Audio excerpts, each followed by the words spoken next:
दोस्तों, स्वागत है आप सभी का आपके अपने चैनल द रिटेल इन्वेस्टर में। यहाँ पे मैं चर्चा करने वाला हूँ दोस्तों जियो फाइनेंशियल सर्विसेज की। जी हाँ, यहाँ पे चर्चा करेंगे जियो फाइनेंशियल सर्विसेज की।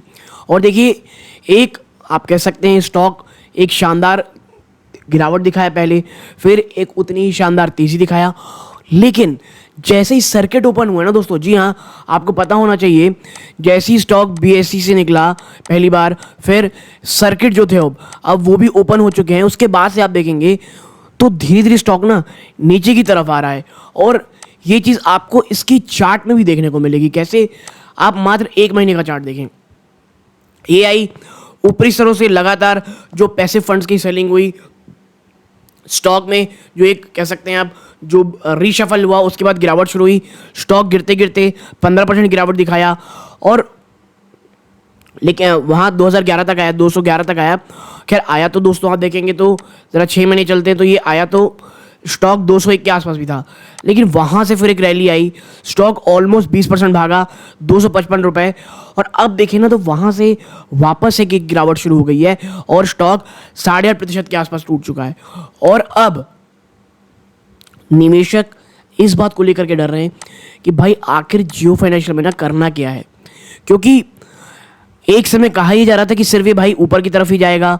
ठीक है, स्टॉक बहुत ज़्यादा स्ट्रांग है, आप इसे अच्छे स्तरों पे एक्यूमुलेट करते रहें, लेकिन यार ये तो उल्टा ही हो रहा है, स्टॉक लगातार गिरावट दिखा रहा है। तो आखिर करेगा इसे क्या? इसे खरीदते ही रहे, क्योंकि खरीदने भी जाएंगे तो स्टॉक कोई ऐसी मूवमेंट भी नहीं दिखा रहा बड़ी कि भैया बहुत बड़ी गिरावट हो जाए, बहुत तेज़ी हो जाए। स्टॉक धीरे धीरे नीचे की तरफ ड्रैग हो रहा है। तो कौन सी वो चीज़ें हैं, कौन से वो लेवल्स हैं, उस पर कैसे चर्चा करेंगे। तो देखिए, जियो फाइनेंशियल सर्विस में ना क्या करना चाहिए। फर्स्ट, स्टॉक प्लीज़ आप चीज़ समझ जाइए, स्टॉक में अगर आप कोई भी रुपए निकाल रहे हैं, लगा रहे हैं, 2 से 3 साल का मिनिमम हॉराइजन रखें। ठीक है, मिनिमम हॉराइजन। जियो फाइनेंशियल, सेकेंड चीज़ कि भाई साहब जो जियो फाइनेंशियल है ना, 200 रुपये के नीचे तो नहीं जाने वाला। ये इसको तोड़ना ना नेक्स्ट टू इम्पॉसिबल है। नेक्स्ट टू इम्पॉसिबल इसलिए दोस्तों क्योंकि 200 से लेकर के 205 210 के बीच ना ये प्राइस टू बुक वैल्यू का स्टॉक हो जाता है। यानी जितना एसेट एक्चुअली में जियो फाइनेंशियल के पास है उसके ही बराबर लगभग ये स्टॉक शेयर प्राइस में आ जाता है। तो भाई बुक, आप कह सकते हैं बुक वैल्यू पे कोई कंपनी उसके ज़्यादा नीचे टूटे, ऐसा कैसे हो सकता है? और वो भी फाइनेंशियल सर्विस का स्टॉक, जियो जैसे, जिसके पास जियो की बैकिंग है, जिसको फ्यूचर को लेकर के बहुत ज़्यादा कही जा रही है। ठीक है, और तीसरा, third, last but not the least, कि भाई जियो फाइनेंशियल ना आप कह सकते हैं अभी कोई बिजनेस नहीं कर रहा है। ठीक है, अभी कोई बिजनेस नहीं कर रहा है, सिर्फ बिजनेस प्रोस्पेक्टस पे कही जा रही बातें। लेकिन आने वाला आप जो क्वार्टर दोस्तों 2 सितंबर और दिसंबर, भाई तो फेस्टिव है, तो उसके बाद आप देखेंगे तो बाउंस बैक शायद आपको आने वाले 2 क्वार्टर के बाद एक देखने को मिले दोस्तों। और यकीन मानिए अगर थोड़ी भी पॉजिटिव रिजल्ट्स आते हैं, जियो फाइनेंशियल एक बार आपको एक शानदार रैली करते हुए दिखाई देगा।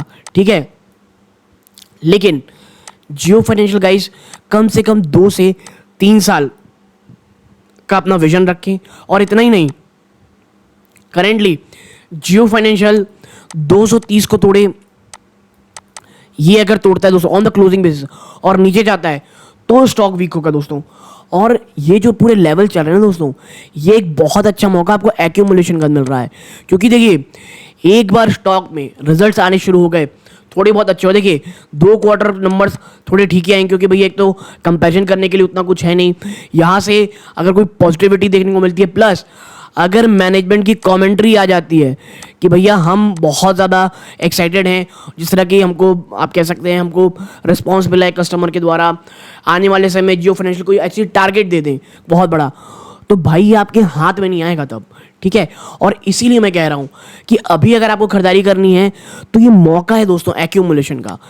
बस लमसम में निवेश मत कीजिएगा, एक्यूमुलेशन मोड में रखिएगा, विजन 2 से 3 सालों का रखिएगा। और अगर 1 साल का भी चाहिए दोस्तों, स्टॉक 200 के आसपास मिलता है तो नेक्स्ट चंक ऑफ इन्वेस्टमेंट ज़रूर कीजिएगा। हाँ, मैं ये ज़रूर कहूँगा, जियो फाइनेंशियल को प्लीज़ अभी बजाज फाइनेंस और अन्य कंपनियों के साथ प्लीज़ कंपेयर ना करें। वो कंपनियों ने बहुत उतार चढ़ाव देखे हैं दोस्तों, सिर्फ इसलिए कि कंपनी जियो फाइनेंशियल की है, रिलायंस की है, हमें इसमें टूट पड़ना चाहिए, ऐसा नहीं दोस्तों। धीरे धीरे इत्मीनान से एक्यूमुलेट कीजिए, क्योंकि बाजार भी ना बहुत ऊपर है दोस्तों। अगर बाजार में कोई बहुत भयंकर गिरावट होती है तो जियो फाइनेंशियल भी बचेगा नहीं उससे। तो ये 2-3 चीज़ें अपने दिमाग में रखें प्लीज़। हड़बड़ी में कोई भी डिसीजन मत लें, कोई भी फोमो यानी फियर ऑफ मिसिंग आउट मत करें, फोमो के ऊपर मत जाएं। प्लीज़ आराम से सोचें, स्टॉक अच्छा है, विजन लंबा रखें, एक्यूमुलेशन मोड में रहें, एसआईपी मोड में रखें, ठीक है। तो एक ये बहुत छोटी सी एनालिसिस आपके साथ शेयर करनी थी। अच्छी लगी हो वीडियो को लाइक कीजिएगा, चैनल पहली बार आए सब्सक्राइब जरूर कीजिएगा। ये इस वीडियो का अंत है। जय हिंद दोस्तों।